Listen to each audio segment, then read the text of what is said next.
नमस्कार दोस्तों आपका अपने ही चैनल में बहुत बहुत अभिनंदन है, स्वागत है। दोस्तों आज का ये टॉपिक हमारा जो है बहुत ही खास है आप सभी दोस्तों के लिए, क्योंकि आज हम चर्चा करने वाले हैं जो घर में हम तुलसी माता का पौधा लगाते हैं और घर में तुलसी माता की पूजा करते हैं, उसके नीचे हम जो दीपक जलाते हैं, जो चिराग जलाते हैं, दिया जलाते हैं, उसका दोस्तों जलाने का बहुत बड़ा एक नियम है, महत्व है उसका। हम घर में ऐसे ही कभी भी कहीं भी जला देते हैं दीपक, लेकिन उसकी वजह से हमें जो समृद्धि प्राप्त होनी चाहिए, जो धन लाभ होना चाहिए, वो नहीं होता, बल्कि घर में सुख और समृद्धि का वास ना हो करके नेगेटिव एनर्जी का वास वहाँ होना शुरू हो जाता है। दोस्तों ये कुछ ऐसी बातें मैं आज आपको बताना चाहता हूँ, वो अगर आप उसके हिसाब से यदि करते हैं तो निश्चित ही आपके घर में तुलसी माँ की कृपा होगी, भगवान लक्ष्मी नारायण की कृपा बनी रहेगी। बने रहें दोस्तों अंत तक। दोस्तों जैसा कि आपको पता है कि तुलसी महारानी जो हैं वो वृंदा थी, और वृंदा जो थी वो जलंधर की पत्नी थी, और भगवान नारायण ने सती जो उनका धर्म था सतीव्रता का वो खंडित किया था, उसकी वजह से जलंधर की मृत्यु हुई थी। तो उसने श्राप दिया था वृंदा ने भगवान नारायण को कि आपने मेरा सती व्रत जो है उसको खंडित किया है, तो मैं आपको श्राप देती हूँ। आप भी इसी प्रकार से वियोग में तड़पेंगे जैसे मैं अपने पति के वियोग में तड़प रही हूँ। तो भगवान नारायण ने वो स्वीकार किया था श्राप, और वो राम रूप में, राम अवतार में जब आए थे वो सीता के वियोग में तड़पे भी थे दोस्तों। तो कहा जाता है कि भगवान नारायण ने फिर उनको आशीर्वाद दिया था, वृंदा को कहा था कि वृंदा तो तुलसी बन करके आएगी, और कार्तिक के महीने में जो भी भक्त मेरी भक्ति करता है तो वो भी तुम्हारी भी भक्ति करेगा, और तुम्हारा विवाह मेरे साथ कार्तिक के महीने में आने वाली जो देव उठनी एकादशी होती है उसको व्रत करके द्वादशी को जो विवाह करेगा तुलसी का और शालिग्राम का, तो वो समस्त सुख को भोग करके अंत में वैकुंठ धाम को प्राप्त करेगा। ऐसी मनोकामना थी दोस्तों।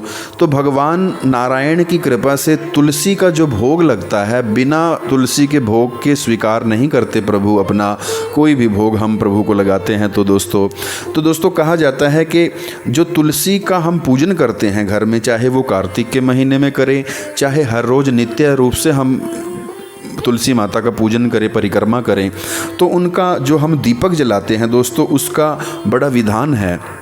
कहा जाता है कि देसी घी का दीपक जलाना चाहिए तुलसी के आगे, और यदि उस घर में गरीब घर है वो, उसमें देसी घी के पैसे नहीं हैं दिया जलाने के लिए, तो वो जो तिलों का तेल है उसका भी दीपक जला सकता है दोस्तों।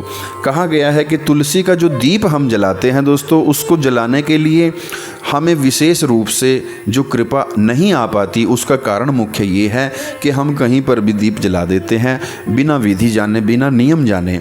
तो दोस्तों दीपक जलाने का जो नियम है वो ये है कि हर रोज़ शाम को दीपक ज़रूर जलाना चाहिए तुलसी के पास, और दीपक जब भी आप जलाएं, घी से भरें या तेल से भरें, तो उसके नीचे आसन देना ज़रूरी होता है दोस्तों, क्योंकि जो आसन हम देते हैं दीपक के नीचे उसी का महत्व होता है। अगर बिना आसन के हमने दीपक ऐसे ही रखा है तो उसका महत्व इतना नहीं माना जाता, उस घर में दरिद्रता आती है, लक्ष्मी वास नहीं करती। तो उसके नीचे या तो आप एक पान का पत्ता रखें, कोई पान का पत्ता ले लें, वो पान का पत्ता उसके नीचे रखें।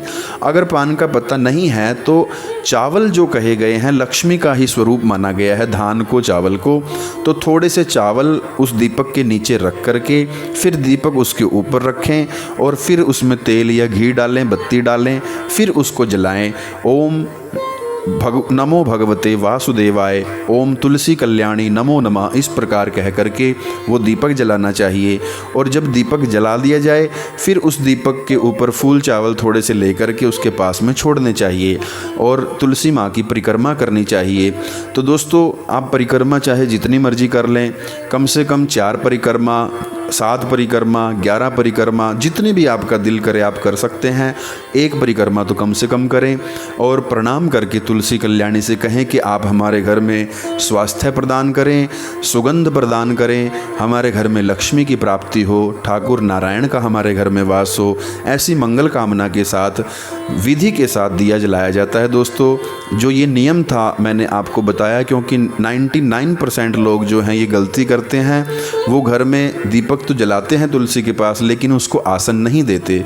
बिना आसन के दीपक का जलाया जाना अशुभ माना गया है। उसको दीपक को भी भगवान का स्वरूप माना गया है, सूर्य नारायण का प्रतीक माना गया है, और सूर्य नारायण जो हैं आदि देव माने गए हैं दोस्तों।